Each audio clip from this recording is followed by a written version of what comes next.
हम पहला देख चुके हैं विटामिन कुपोषण वाला। अब इसके बाद जो अगला हमारे पास कुपोषण था वो था हमारा प्रोटीन कुपोषण। प्रोटीन कुपोषण क्या है उसके बारे में समझिए हम। प्रोटीन कुपोषण भी इम्पोर्टेंट है बोर्ड के दृष्टिकोण से, तो उसे भी ध्यान से समझिए। अगला हमारे पास है कौन सा, दूसरा प्रोटीन कुपोषण। प्रोटीन कुपोषण, मैंने कुपोषण की परिभाषा के साथ ही इन तीनों की परिभाषा बता रखी है कि प्रोटीन कुपोषण क्या होगा। प्रोटीन कुपोषण में क्या होगा, लंबे समय तक क्या हो जाएगा, प्रोटीन की कमी हो जाएगी, तो उसे अपन प्रोटीन कुपोषण बोलेंगे। ठीक है, प्रोटीन कुपोषण, प्रोटीन की कमी लंबे समय तक है तो उसको बोल रहे हैं अपन। ध्यान दें यहाँ पे प्रोटीन कुपोषण के कारण हमें दो रोग हो जाते हैं। पहला हमारे को रोग जो होगा वो क्वाशी-ओर-कोर होगा, क्वाशी-ओर-कोर रोग। पहला रोग कौन सा है, क्वाशी-ओर-कोर रोग। और दूसरा जो रोग है वो है मेरस्मस, मेरस्मस रोग। बहुत ही इंपॉर्टेंट है ये दोनों रोग, यानी प्रोटीन कुपोषण ही क्या है, इंपॉर्टेंट है एक प्रकार से। यहाँ से क्वेश्चन अक्सर पूछे जाते हैं। क्वासी और कोर, क्वासी इसको दो तीन शब्दों में याद, क्वासी और कोर एक साथ ना याद करके क्वाशी और कोर रोग याद इस प्रकार से रखें। दूसरा है मेरस्मस, मेरस्मस रोग है। तो ध्यान दें यहाँ से हमें किस प्रकार इसको आंसर लिखना है। जब क्वासी और कोर रोग के बारे में पूछेगा तो इसके बारे में बताना है क्या, प्रोटीन की कमी से होने वाला, प्रोटीन की कमी से होने वाला रोग है।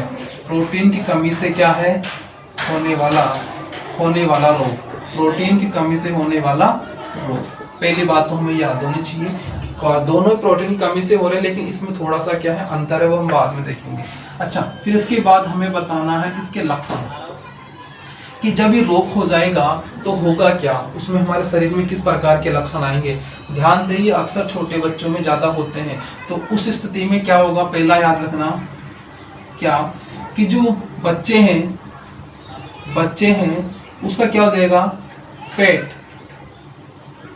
क्या हो जाता है, फूल जाता है।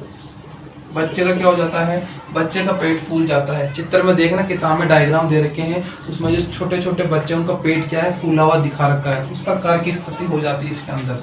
दूसरा कि जो बच्चे का स्वभाव है, स्वभाव कैसा हो जाता है, चिड़चिड़ा, स्वभाव चिड़चिड़ा हो जाता है, स्वभाव चिड़चिड़ा हो जाएगा। तीसरे नंबर पे देखें, उस बच्चे को क्या लगती है, भूख कम लगती है, भूख कम लगना, भूख कम लगना। हम बच्चों की बात कर रहे हैं, ये सामान्यतः ये क्या होते हैं, बच्चों में ही होते हैं। पहला, बच्चे का पेट फूल कर बाहर आ जाएगा, स्वभाव क्या हो जाएगा, चिड़चिड़ा हो जाएगा, भूख कम लगना। और एक छोटा सा और है चौथे नंबर पे, क्या कि जो त्वचा है, त्वचा कैसी हो जाएगी, हल्की पीली हो जाएगी, सूख जाएगी यानी शुष्क हो जाएगी, काली पड़ जाएगी, और साथ में क्या हो जाएगी, धब्बे यानी धब्बेदार हो जाएगी। त्वचा पीली, शुष्क, काली, धब्बेदार हो जाती है, ये हमें क्या बताना है, इसके लक्षण बताने हैं। चारों याद ना हो तो कोई दिक्कत नहीं, कम से कम दो तो याद रखें इस क्वेश्चन का आंसर बताने के लिए, कि क्वाशी-ओर-कोर रोग क्या है, इसके लक्षण व बचाव के क्या लिखे, उपाय लिखे। तो हमने बता दिया कि प्रोटीन की कमी से होने वाला रोग, पहली बात। रोग में लक्षण क्या क्या होंगे, वो 4 लक्षण हो गए। अब हम उपाय या इसको बचाव के उपाय क्या है वो देखो।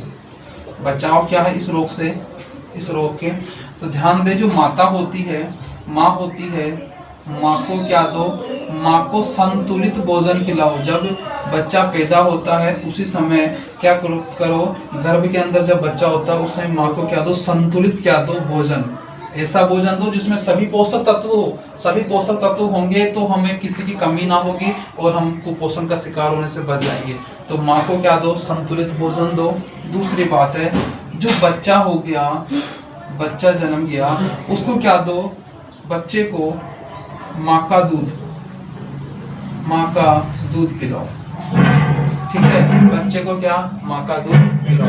तो ये हमारे पास क्या है, बचाव के उपाय। दोबारा सुनना, क्वेश्चन कैसे पूछेगा, क्वाशी-ओर-कोर, क्वेश्चन कैसे पूछेगा, क्वाशी-ओर-कोर रोग क्या है, इसके लक्षण तथा बचाव के उपाय लिखिए।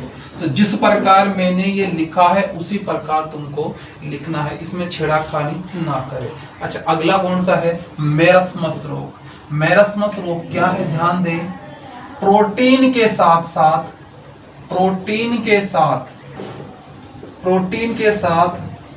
ऊर्जा की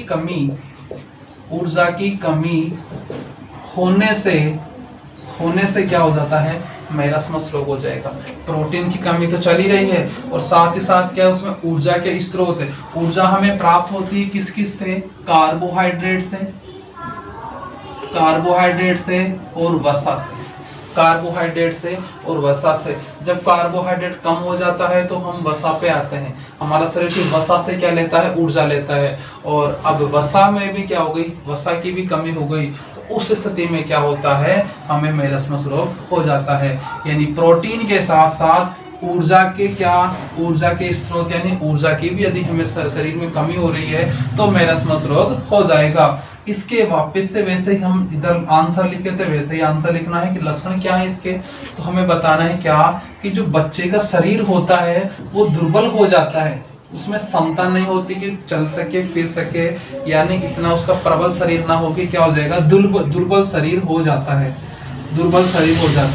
जब ऊर्जा के स्रोत भी कम हो जाएंगे यानी वसा भी कम हो जाएगी तो उसकी जो त्वचा है वो पतली हो जाएगी। ठीक है, उसकी त्वचा क्या हो जाएगी? पतली, यानी वो बच्चा क्या हो जाएगा? सूख जाएगा। तो हम इसको लिखते हैं बच्चे की त्वचा क्या हो जाएगी? पतली। ठीक है, ये हमारे पास क्या है? मुख्य रूप से इसके दो लक्षण हैं। ठीक है, तुम्हें थोड़ा बहुत चेंज मिल सकता है, कोई बात नहीं है, जो है तुम इसे भी याद कर सकते हो। मेरस्मस रोग क्या है? प्रोटीन के साथ साथ ऊर्जा की कमी होना मेरस्मस रोग हो जाएगा। लक्षण क्या है? दुर्बल शरीर हो जाएगा, बच्चे की त्वचा पतली हो जाएगी। इसके बाद अगर हम बात करें बचाव के उपाय कि तुम बचाव के लिए क्या करोगे, इसके लिए तो सेम जो मैंने यहाँ लिखे हैं बचाव में दो, वो तुमको यहाँ लिख देना है। सेम यहाँ पे भी क्या जाएंगे? एज इट इज आ जाएंगे। ध्यान दें यहाँ पे दोबारा से, मेरस्मस रोग में प्रोटीन के साथ साथ ऊर्जा की कमी हो जाएगी, लक्षण दुर्बल शरीर, बच्चे की त्वचा पतली हो जाएगी और बचाव क्या हो जाएगा? सेम होगा। ठीक है, आगे हम बात करते हैं इसके बाद खनिज कुपोषण की। हम बात कर रहे हैं आगे कौन सा? खनिज कुपोषण। इसे पॉज करके तुम लिख लेना।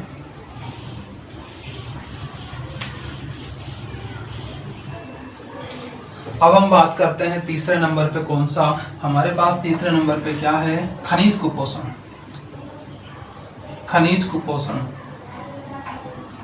खनिज कुपोषण के बारे में देखो, खनिज कुपोषण में बता रखा है कि लंबे समय तक शरीर में यदि खनिजों की कमी हो जाए तो खनिज कुपोषण हो जाएगा। इसके लिए कुछ खनिज है वो तुम्हें याद रखने हैं। आयोडीन सबसे पहले क्या है? आयोडीन हमें कहाँ से प्राप्त होता है? ये हमें समुद्री भोजन, मछली होती है, समुद्री भोजन से प्राप्त होगा। नमक, सेंधा नमक होता है, काला नमक से हमें क्या प्राप्त होता है? आयोडीन प्राप्त होता है। साधारण नमक से भी हमें क्या होता है? आयोडीन प्राप्त होता है। ठीक है, हमारी ग्रंथि होती है कौन सी ग्रंथि होती है हमारी? एक थायराइड ग्रंथि होती है। क्या? थायराइड ग्रंथि होती है गले के यहाँ पे। थायराइड ग्रंथि हमको हार्मोन देती है, कौन सा? Thyroxine hormone. थायराइड ग्रंथि से क्या मिलता है हमें? Thyroxine hormone. थायराइड ग्रंथि से हार्मोन कौन सा निकलता है? Thyroxine hormone. और यह हार्मोन तभी बनेगा जब शरीर में क्या हो? पर्याप्त आयोडीन, यानी आयोडीन की उपस्थिति में थायरोक्सिन हार्मोन का निर्माण होता है। ये जो हमारे गले में श्वास नली है यहाँ के इसके चारों ओर पाई जाती है, ध्यान रखें। थायराइड ग्रंथि से थायरोक्सिन हार्मोन निकलेगा। थायरोक्सिन हार्मोन के निर्माण के लिए आयोडीन आवश्यक है। तो यदि हम आयोडीन लेते रहेंगे भोजन के द्वारा थायरोक्सिन हार्मोन बनता रहेगा। ठीक है, तो अब यदि आयोडीन की कमी हो गई, आयोडीन की कमी हो जाती है तो ये थायरोक्सिन हार्मोन नहीं बनता है। थायरोक्सिन हार्मोन नहीं बनता तो ये जो थायराइड ग्रंथि है इस स्थिति में क्या होती है? बड़ी हो जाती है, यानी यहाँ से फूलने लग जाती है और हमारे गले में यहाँ उभार आ जाता है। उस स्थिति को हम बोलते हैं क्या, गलगंड रोग। गलगंड रोग, या जिसे अपन क्या बोलते हैं, जिसे अपन घेंगा रोग भी बोलते हैं, घेंगा रोग भी बोलते हैं। तो ध्यान दे, आयोडीन कहाँ कहाँ से प्राप्त होगा, इसकी कमी से रोग क्या हो जाएगा, ये हो जाएगा। और इसका कार्य क्या है, कार्य लिख देता हूं मैं यहाँ पे क्या, थायरोक्सिन हार्मोन के निर्माण। और रोग यहाँ लिख रहा हूं मैं, ये हमारे रोग है। और ये क्या है, स्त्रोत, कहाँ कहाँ से हमें ये प्राप्त होंगे।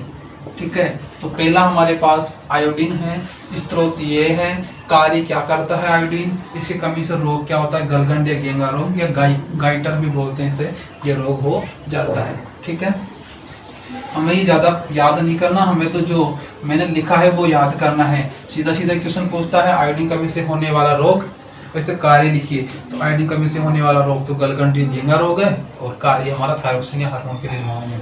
ठीक है, अगला देखो, दूसरा है क्या, लौह तत्व आयरन। ठीक है, फेरस, ये हमारा आई था, तत्व का प्रतीक है आई आयोडीन का, और लौह तत्व का प्रतीक है Fe। अब हमें ये कहाँ कहाँ से प्राप्त होता है, मांस मछली यानी मांस से, अंडे, ठीक है, अंडे, हरी सब्जियां, ठीक है, आदि से भी क्या होता है, ये प्राप्त होता है। लौह तत्व, फेरस, मांस, अंडे, हरी सब्जियां, दूध आदि से हमें क्या होता है, प्राप्त होता है। इसका कार्य क्या है, यह हीमोग्लोबिन के निर्माण में, हीमोग्लोबिन के निर्माण में क्या होता है, सहायक होता है। जो हमारा रक्त होता है, रक्त में होता है क्या, हीमोग्लोबिन, रक्त में क्या होता है, हीमोग्लोबिन होता है। हीमोग्लोबिन लौह तत्व की उपस्थिति में बनता है, और इसका जो काम है वो क्या है, O2 व CO2 का परिवहन, O2 व CO2 का परिवहन, दोनों का क्या करता है, परिवहन करता है। O2 व CO2 का क्या करता है, परिवहन करता है। तो हीमोग्लोबिन के निर्माण में हो गया। ठीक है, और यदि यह कम हो गया, लौह तत्व यदि हमारे शरीर में कम हो गया, तो इसकी कमी में रक्तहीनता या एनीमिया रोग हो जाएगा। रक्तहीनता या एनीमिया रोग हो जाएगा, एक ही बात है दोनों, रक्तहीनता या फिर क्या बोल दो, एनीमिया बोल दो। दोबारा सुने, लौह तत्व मांस, अंडे, सारी सब्जियों में होगा, हीमोग्लोबिन के निर्माण में सहायक है, रक्तहीनता या एनीमिया रोग हो जाएगा। इस स्थिति में क्या होता है, जब ये हो जाएगा तो ये जो O2 CO2 की परिवहन क्षमता है ना, ये कम हो जाती है। ठीक है, इतना ही याद करना, मैं ज़्यादा डीप में नहीं बता रहा इसको। तो ये तुम्हारा दूसरा हो गया। तीसरे नंबर पे एक याद रखना,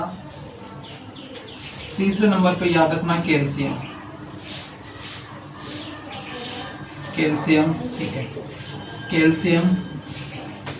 सी है। जो हमें कैल्शियम है वो कहाँ कहाँ से प्राप्त होता है, वो दूध, अंडे, हरी सब्जियां, सेम वही लिख लेना, हरी सब्जियां। ठीक है, और ये क्या करता है, विटामिन जो डी है, विटामिन डी के साथ मिलकर हड्डियों को क्या करेगा, हड्डियों को मजबूती प्रदान करेगा। हड्डियों को क्या करेगा, मजबूती प्रदान। और इसकी कमी हो जाएगी अगर कैल्शियम की कमी हो जाती है, तो हमारे में क्या हो जाएगी, हड्डियां क्या हो जाएगी, कमजोर। ये मुख्य रूप से 3 हमारे को क्या पढ़ने हैं, खनिज पढ़ने हैं। इसके अलावा और भी फास्फोरस भी है, पोटेशियम भी है, वो इतने इंपॉर्टेंट नहीं जितने ये है। तो हमें अगर 3 नंबर का क्वेश्चन भी पूछता है सीधा कि खनिज कुपोषण क्या है, प्रमुख खनिज कुपोषणों को समझाइए, तो ये हमें सारणी इस प्रकार से याद रख लेनी है। या फिर एक क्वेश्चन भी पूछे भी क्वेश्चन है आयोडीन, लौह तत्व, कैल्शियम वाले, इसलिए मैंने ये बताए हैं। तो आयोडीन के बारे में इतना याद रखें, गलगंड रोग होता है, थायरोक्सिन हार्मोन के निर्माण में सहायक है, लौह तत्व वाला भी याद करना है और कैल्शियम वाला भी याद करना। इस प्रकार से हमारे पास जो कुपोषण के 3 टाइप थे वो मैंने करवा दिया।